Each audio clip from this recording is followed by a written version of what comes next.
कधी कधी काय होतं ना, सकाळी केलेला राईस संध्याकाळी खायला कोणी मागत नाही. त्यातल्या त्यात तो इंद्रायणी तांदळाचा असेल तर बिलकुलच नाही. चिकट असतो आणि थंड असल्यामुळे कोणी खातही नाही. त्यामुळे यापासून बनवण्यासाठी एक बेस्ट सांगते तुम्हाला. अशा कुरकुरीत टिक्क्या बनवायच्या आणि चहाच्या चहाबरोबर सगळ्यांना द्यायच्या. नमस्कार मंडळी, रेश्माज किचनमध्ये तुम्हा सर्वांचं मनापासून स्वागत आहे.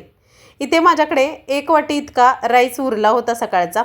तो असा मी चमच्याच्या किंवा उलटण्याच्या साहाय्याने असा सुट्टा करून घ्यायचा आहे. व्यवस्थित असा सुट्टा करून घ्यायचा, जेणेकरून आपण ज्या व्हेजिटेबल्स घालू ते यामध्ये व्यवस्थित मॅश होतील आणि छान अशा टिक्क्या बनवून रेडी होतील. भात सगळा मोकळा करून घेतलेला आहे मी. व्हेजिटेबलमध्ये भरपूर अशा व्हेजिटेबल घालायच्या, जेणेकरून मुलांना खाण्यासाठी अतिशय पौष्टिक अशा टिक्क्या बनतील. वाटाणे घेतलेला आहे, ग्रीन पीस मी फोर्जनचा घेतलेला आहे. तुम्हाला हवं तर तुम्ही फ्रेशही घेऊ शकता. आता राईसमध्ये आता एकवर करून सगळ्या भाज्या आपण ॲड करून घेऊयात, जेणेकरून आपण वरून घातलेल्या भाज्या परत आपण हाताने मिक्स करून घेऊन छान टिक्क्या बनवणार आहोत. वाटाणा घातलेला आहे, स्वीटकॉर्न घातलेले आहेत, 1-2 मीडियम आकाराचे कांदे बारीक कट करून घातलेले आहेत, कोथिंबीर घातलेली आहे, गाजर घालायचं आहे. आणि सुक्या मसाल्यांमध्ये मी इथं चाट मसाला अर्धा टीस्पून, लाल तिखट आणि धने जिऱ्याची पावडर अर्धा टीस्पून इतकं घेतलेलं आहे. आता हे सगळे स्पाइसेस घालून घ्यायचे. वरून थोडंसं मीठ घालायचं, कारण राईस शिजवतानाही आपण मीठ घालतो, त्यामुळे जपून मीठ घालायचं आहे. जास्त मीठ होता कामाचं नाही आहे म्हणून. आता थोडंसं मीठ घालून घ्यायचं अंदाजानुसार. बेडगी मिरचीची पूड घालायची रंगासाठी, एक अर्धा टीस्पून इतकी. आता हे सगळं मिक्स करून छान बाइंडिंग याचं होईल या पद्धतीने सगळं मिक्स करून घ्यायचं आहे. पिझ्झा सिझलिंग होतं माझ्याकडे म्हणून थोडं अर्धा टीस्पून घातलेला आहे. मुलं खाणार आहेत म्हणून एवढा सगळा तामझाम. आपण जर खाणार असेल तर इथले स्पाइसेस थोडे कमी केले तरीही चालतील. आता हे सगळं व्यवस्थित हाताने मिक्स करून घेऊयात. हाताने एकसारखं दाबून चिकट भात असल्यामुळे पटकन या भाज्या याच्यामध्ये मॅश होतात. असं काही जास्त वेळ लागत नाही आपल्याला. सगळं व्यवस्थित असं मॅश करून घ्यायचं. एकसारखं दाबत मस्त मॅश करून घ्यायचं आणि याच्यात छान तुम्हाला हव्या त्या आकाराच्या टिक्क्या बनवून घ्यायच्या. मी ते अशा गोलाकार आकाराच्या टिक्क्या बनवून घेतलेल्या आहेत. तुम्ही अगदी बिस्किटच्या आकाराच्या किंवा वेगळ्याही बनवू शकता. मी या गोल आकाराच्या अशा टिक्क्या बनवून घेतल्या. किती पटापस अशा बाइंडिंगने झाल्या ना. आता बाजूला एक तवा ठेवून घेणार आहे मी. आता या तव्यावरती थोडंसं तेल घालून घ्यायचं आहे आणि दोन्ही बाजूनी शालो फ्राय करून घ्यायच्या आहेत आपल्याला या टिक्क्या. अगदी दोन्ही बाजूनी मीडियम आचेवरती कुरकुरीत होईपर्यंत भाजून घ्यायच्या आहेत, जेणेकरून खाताना दोन्ही बाजूनी कुरकुरीत अशा छान लागतील. आतल्या भाज्याही मस्त लागतील. चला आता सगळं तेल तव्याला व्यवस्थित मी लावून घेतलेलं आहे आणि एकवर टिक्क्या ठेवून देणार आहे.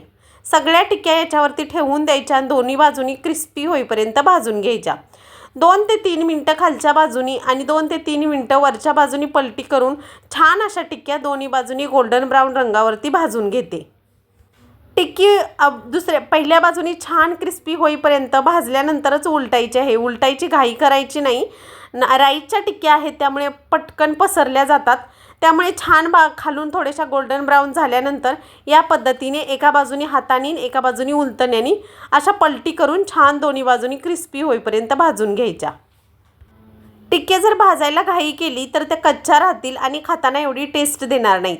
त्यामुळे एका बाजूनी 3 ते 3.5 मिनटं छान भाजायच्या आणि दुसऱ्या बाजूनीही तेवढ्याच अशा छान गोल्डन ब्राऊन होईपर्यंत मस्त अशा भाजून घ्यायच्या. दाखवलं आहे तसं असं थोडे डाग पडले की उलटून घ्यायचं आहे. ज्या ट्रिक्स आणि टिप्स मी सांगितल्या आहेत त्या फॉलो करून जर तुम्ही या टिक्की बनवली तर खायला खूप अप्रतिम लागते.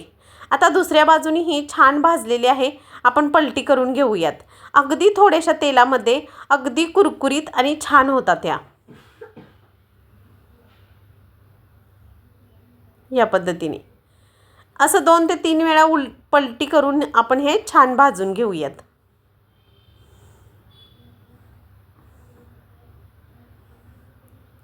थोडंसं प्रेस करून छान भाजायचं आहे. मीडियम गॅसवरतीच भाजायचे आहेत. तुम्ही या टिक्की रगडा बनवून त्याच्यावरती घालूनही खाऊ शकता. परंतु सकाळचा राईस माझ्याकडे उरला होता तर मी 4 वाजता असा चहा बनवून या टिक्क्या केल्या आणि सगळ्यांना खायला दिल्या. खूप टेस्टी आणि मस्त अशा होतात. एकदा नक्की ट्राय करून पहा.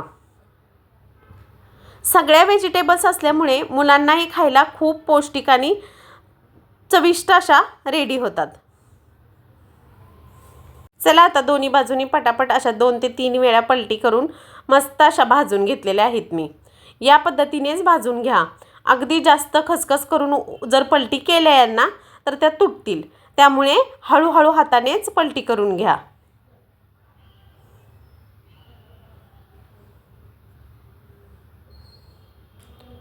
तर मंडळी तयार आहेत आपल्या टिक्की.